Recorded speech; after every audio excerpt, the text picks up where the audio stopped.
Welcome back to Being Watched, the show where I talk about what happened in an episode of Person of Interest. The title of this episode is Cura te Ipsum, which is Latin for Heal Thyself, and our number is a young doctor who seems to have no life outside of work. Finch has taken it upon himself to check on her personally at the ER, ask some questions, give us some little lore drops, like the fact that Harold got spinal fusion surgery at one point. Judging from your bone grafts, looks like you had spinal fusion surgery about a year or two ago? Yeah.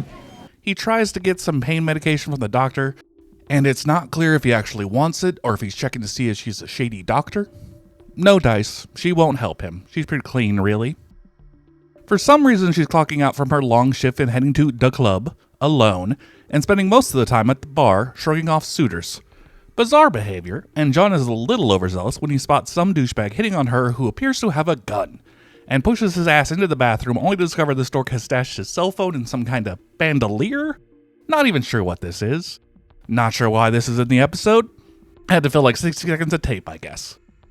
Oh my god, this guy's credited as scumbag. This guy didn't deserve this.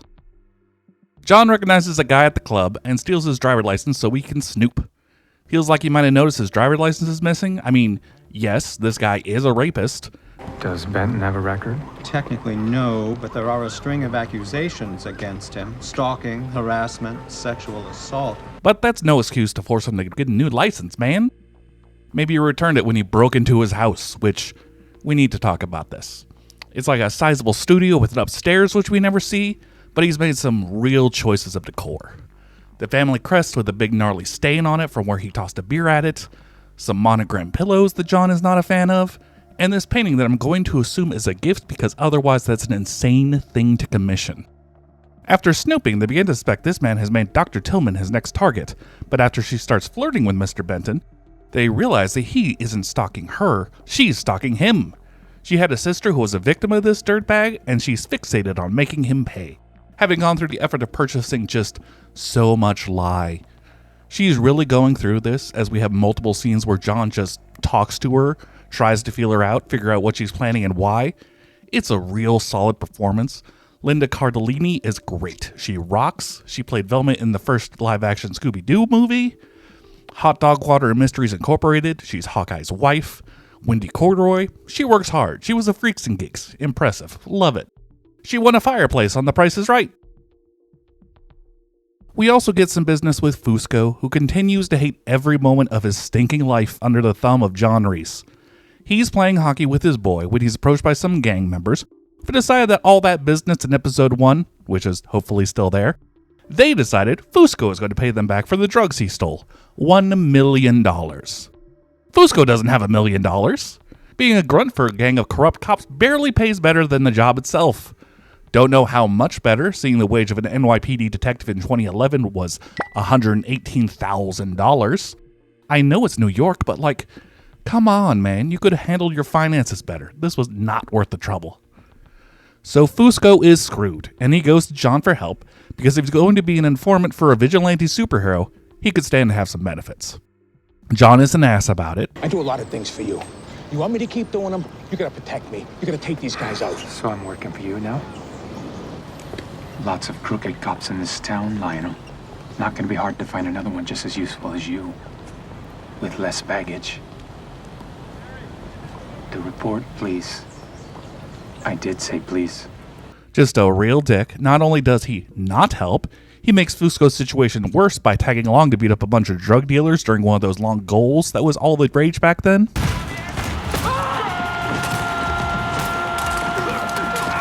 And stealing their cocaine to use in an attempt to get the sex predator arrested in a very over-the-top way that doesn't work because he is rich, and this kind of setup doesn't hold up really. He really was knocked out and framed by a strange man. At least set him up with something that would make sense with his current record. Fusco turns on Reese and hands him over to the drug dealers, like that was going to work. All it does is stall him for a few hours, as he easily dispatches the Cura cartel by whispering some secrets in Spanish and just cleaning house in seconds, while cuffed. Impossible melee machine.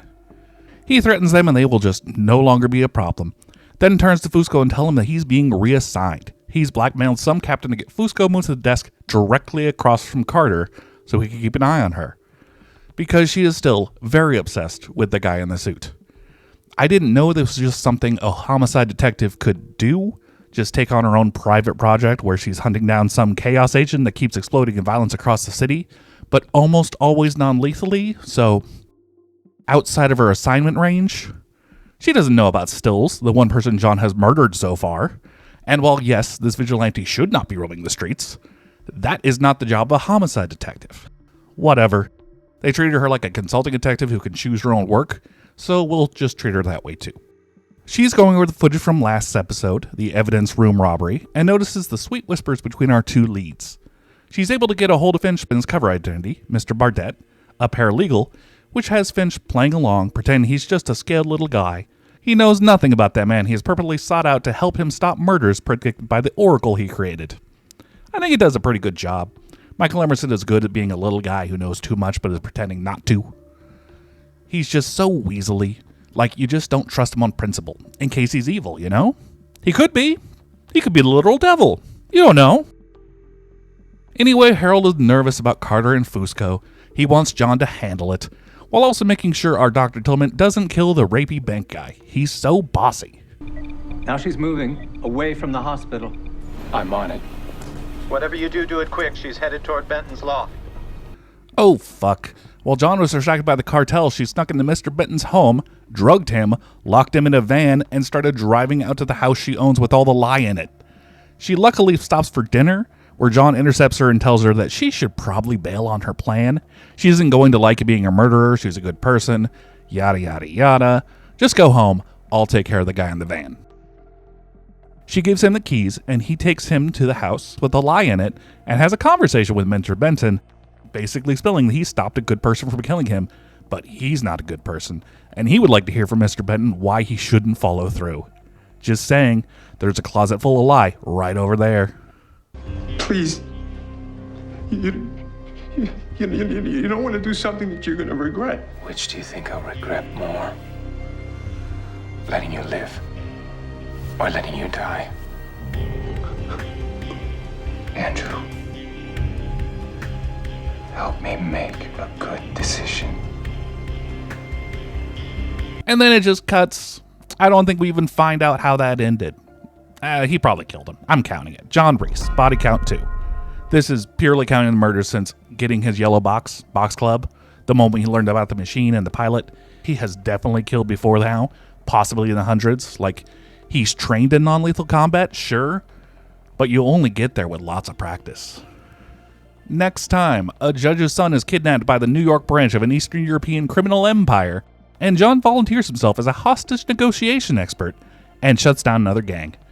Let's take a bite at a crime. As always, you are being watched. You are being watched.